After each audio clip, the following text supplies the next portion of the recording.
vous savez que tout a un champ électromagnétique, même la plus petite particule de matière?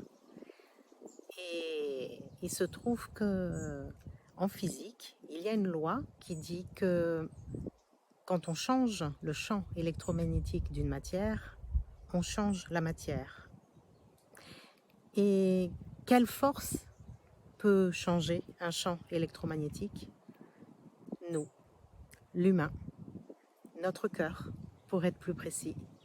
Non, pas notre cerveau, notre cœur. On a un champ électromagnétique de notre cœur qui est extrêmement puissant. On sait maintenant, grâce aux études de l'Institut HeartMath, que le champ électrique du cerveau est 100 fois moins puissant que celui du cœur et que le champ magnétique du cerveau est 5000 fois moins puissant que celui du cœur. Or, nos pensées et nos émotions impactent et modulent le champ électromagnétique de notre cœur.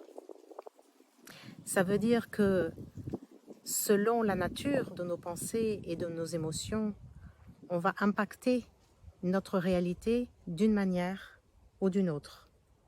Alors par exemple, la réalité de notre biologie, notre corps physique, on connaît l'effet placebo.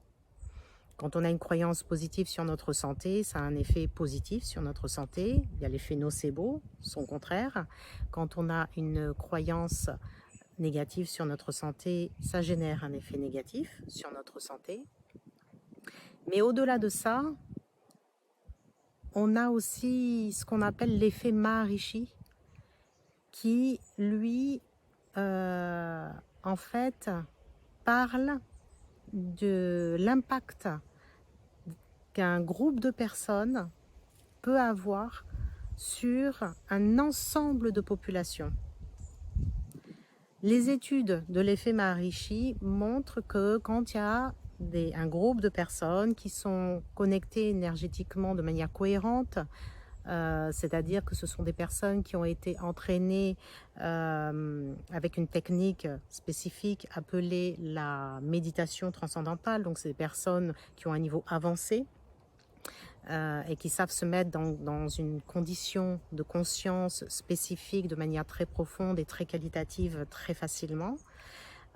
Et par exemple, en étant immergé dans la sensation de paix, donc les résultats ont montré sur la population donnée une augmentation des tendances positives d'une société ainsi qu'une baisse des tendances négatives d'une société.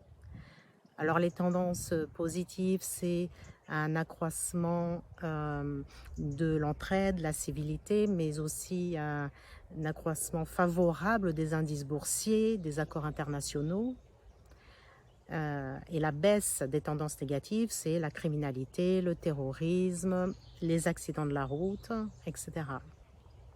Donc, nous avons un pouvoir extraordinaire en nous, en réalité.